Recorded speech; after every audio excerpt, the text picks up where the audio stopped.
आप compete कर रहे हैं चाइना के साथ, आप compete कर रहे हैं इंडिया के साथ, आप बांग्लादेश के साथ कर रहे हैं। उन सब के साथ जब तक ये competitive नहीं होगी तो आप कोई भी ऑर्डर विन नहीं कर सकते। इंडिया ने सॉफ्टवेयर इंडस्ट्री के ऊपर फोकस किया, बांग्लादेश ने रेडीमेड गारमेंट्स के ऊपर फोकस किया। तो हम अपनी झोली फैलाए, हम झोली फैलाए अपनी, पहुंच जाते हैं अपने अरब ममालिक के यहाँ। दे दे बाबा, कुछ तो दे दे बाबा, कुछ तो दे दे या शेख, इधर तो देख। ये तो इंडिया की लॉबी थी, उन्होंने अपनी गुर्बत खत्म करके पाकिस्तान में कन्वर्ट कर दिया। कैसे ही मैं अब बताता हूँ, लॉजिक बताता हूँ आपको। रात के अंधेरे में उनका मोदी भी आता है इधर, यानी वो यहाँ आते थे, पॉकेट में गुर्बत डाल के ले आते थे इधर आगे। वो सियासतदानों को दे रहे थे। नमस्कार दोस्तों, क्या हाल है। होप करता हूँ कि आप ठीक होंगे और स्वागत करता हूँ आपका हिंदुस्तान डॉट में।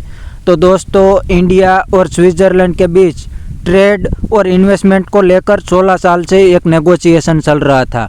तो दोस्तों, अब डील फाइनलाइज हो गई है और स्विट्ज़रलैंड एंड नॉर्वे मिलकर इंडिया में $100 बिलियन का इन्वेस्टमेंट करने जा रहा है। तो दोस्तों, इस डील को पूरे इंटरनेशनल मीडिया ने कवर किया है और इस डील से इंडिया में 1 मिलियन से ज़्यादा जॉब भी क्रिएट होगी। लेकिन दोस्तों, इस डील से पाकिस्तानी मीडिया में मातम फैल गया। तो वीडियो में आगे देखते हैं पाकिस्तानी पब्लिक के रिएक्शन इस डील पर क्या है। और बड़ी खबर ये है कि $100 बिलियन की इन्वेस्टमेंट स्विट्जरलैंड इंडिया में करने जा रहा है। तकरीबन 1 मिलियन के करीब जॉब्स वहां पे देने जा रहा है। पाकिस्तान की पब्लिक से पूछेंगे कि अब से पहले तक ये कहा जा रहा था कि भाई पाकिस्तान में पॉलिटिकल स्टेबिलिटी नहीं है, जिसकी वजह से फॉरेन इन्वेस्टर पाकिस्तान में नहीं आ रहे। क्या अब इलेक्शंस के बाद पाकिस्तान में पॉलिटिकल स्टेबिलिटी हो जाएगी? क्या जैसे इंडिया में $100 बिलियन की इन्वेस्टमेंट स्विट्जरलैंड करने जा रहा है, क्या हमारे यहाँ 100 बिलियन की बजाय 10 बिलियन की भी कोई इन्वेस्टमेंट करना चाहेगा? क्या पाकिस्तान के रिलेशन तमाम कंट्रीज के साथ, खास तौर पे नेबर कंट्रीज के साथ अब बेहतर होंगे?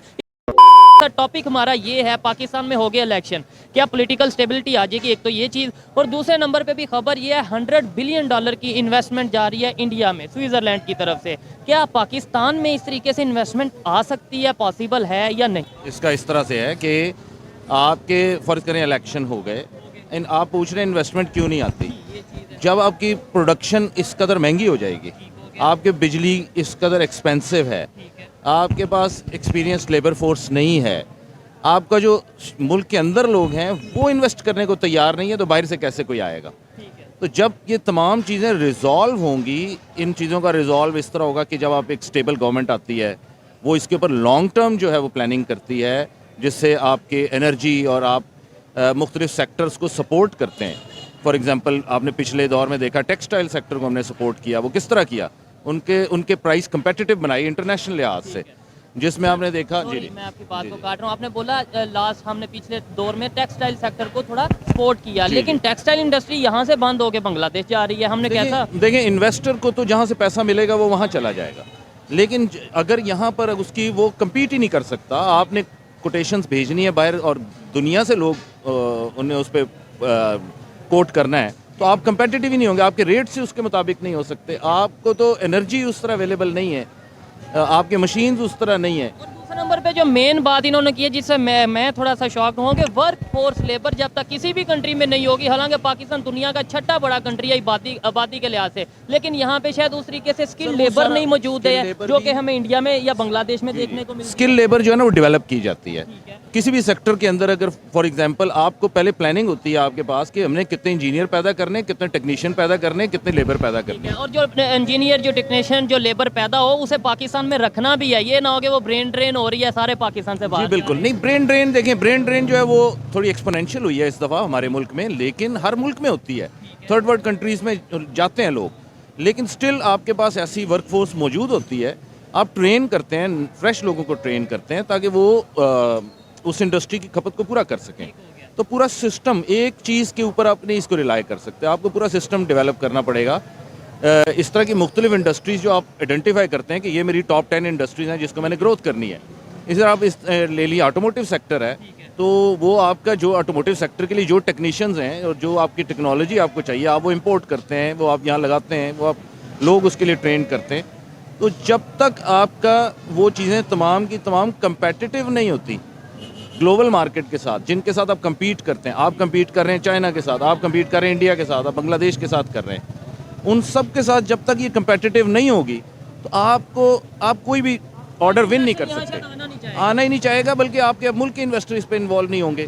बाहर अच्छा, कैसे आपने बोला जैसे बांग्लादेश की, चाइना की, या खास तौर पे अगर इंडिया की बात करें, कैसे वहाँ पे लेबर वर्क के ऊपर काम किया जा रहा है, वहाँ पे जो है वो स्किल्ड लेबर के ऊपर काम किया जा रहा है, क्यों वहाँ पे इन्वेस्टर क्यों आ रहे हैं आपके ख्याल से? क्या सिर्फ ये वजह है कि वो मार्केट बड़ी है, क्या सिर्फ ये वजह है कि उनकी आबादी ज़्यादा है, या उसके ऊपर ट्रस्ट इशू भी आ जाता है, पॉलिटिकल स्टेबिलिटी भी आ जाती है, क्या ये भी चीज़ें? जिन्हें मेनली देखें, सारा कुछ तो ना पॉलिटिकल स्टेबिलिटी ड्राइव करती है, फिर उसके बाद आपकी कितनी पॉलिसीज अच्छी हैं वो आपको ड्राइव करते हैं कि आपकी पॉलिसी ऐसी हैं कि वो उस तरह। इंडिया ने सॉफ्टवेयर इंडस्ट्री के ऊपर फोकस किया, बांग्लादेश ने रेडीमेड गारमेंट्स के ऊपर फोकस किया। अब वो जितना भी उनका वर्क फोर्स है वो सारा का सारा वो उस तरह उन्होंने डेवलप किया है, जिसकी वजह से वो सारा कुछ आना शुरू हुआ। जब वो आपके पास बहुत ज़्यादा आपको पता चले, हमने किसके ऊपर वर्क किया? हमने अपने आप को तबाह करने के ऊपर फोकस किया। सर आपसे मज़ीद भी बात करूंगा, आप इस हवाले से क्या कहना चाहेंगे? जो सर ने गुफ्तगू की, आप क्या उससे एग्री करते हैं? और सेकेंडली मैंने उनसे एक सवाल किया, क्या वजह है नेबर कंट्री में क्यों इन्वेस्टमेंट जा रही है? क्या सिर्फ ये वजह है कि उनकी मार्केट बड़ी है, उनकी आबादी ज़्यादा है, तो इसलिए फॉरेन इन्वेस्टर वहाँ पे आ रहे हैं, या वहाँ पे कोई ट्रस्ट उनके ऊपर किया जा रहा है, या पॉलिटिकल स्टेबिलिटी है, वहाँ की गवर्नमेंट स्टेबल है, इस वजह से वहाँ पे इन्वेस्टर आ रहे हैं? देखें, इनमें जो एहसन भाई ने दो बातें की हैं और पहले दो पॉइंट्स जो उन्होंने किए हैं, पॉलिटिकल स्टेबिलिटी, इस पर भी मैं एग्री करता हूँ, वर्क फोर्स स्किल, इस पर भी एग्री करता हूँ, लेकिन मैं कुछ इसमें एडिशन करना चाहता हूँ। आपने जैसे बांग्लादेश की एग्जांपल दी है, तो टेक्सटाइल इंडस्ट्री में आप अगर देखें 2008 से पीछे आप चले जाएँ तो पाकिस्तान जो है टेक्सटाइल इंडस्ट्री में, पाकिस्तान की जो आपकी सुदर मंडी फैसलाबाद की मंडी है, जो मैनचेस्टर ऑफ एशिया के नाम से जानी जाती है, ठीक है, ये दुनिया की दूसरी बड़ी टेक्सटाइल इंडस्ट्री कह सकते हैं एशिया में तो नहीं, क्योंकि एशिया में तो और भी कंट्रीज, चाइना आ जाता है, इंडिया आ जाता है, वो उसे कम्पीट करना। देखें 2008 से पहले पाकिस्तान से ना चाइना आगे था जी, टेक्सटाइल सेक्टर की, सिर्फ टेक्सटाइल सेक्टर की बात कर रहा हूँ मैं, ठीक है ना, आपका इंडिया आगे था। अच्छा ठीक है। तो दोस्तों ये था पाकिस्तानी पब्लिक का रिएक्शन, और पाकिस्तानी पब्लिक का भी ये कहना है कि इंडिया में तो पूरी दुनिया इन्वेस्ट करती है, लेकिन पाकिस्तान को कोई लोन भी नहीं देता, क्योंकि पाकिस्तान के ऊपर कोई ट्रस्ट नहीं करता, क्योंकि पाकिस्तान में आर्मी जब चाहे तब गवर्नमेंट को बदल देती है। पाकिस्तान की हिस्ट्री में किसी भी प्राइम मिनिस्टर ने अपना 5 ईयर का टेन्योर पूरा नहीं किया। ये है पाकिस्तान की पॉलिटिकल स्टेबिलिटी। और दोस्तों अब तो पाकिस्तान को इस्लामिक कंट्री भी लोन देने से मना कर रहे हैं। और दोस्तों रही बात इंडिया और स्विट्ज़रलैंड की डील की, तो इस डील से तो इंडिया का बहुत सारा फ़ायदा होने वाला है, क्योंकि इंडिया में 1 मिलियन से ज़्यादा जॉब क्रिएट होगी और इंडिया और स्विट्ज़रलैंड का ट्रेड भी बढ़ेगा इससे। तो बस दोस्तों आज के वीडियो में इतना ही। अगर आपको ये वीडियो पसंद आया है तो वीडियो को लाइक शेयर कर दीजिए और चैनल को सब्सक्राइब करना मत भूलिए, और मिलते हैं नेक्स्ट वीडियो में। Thank you.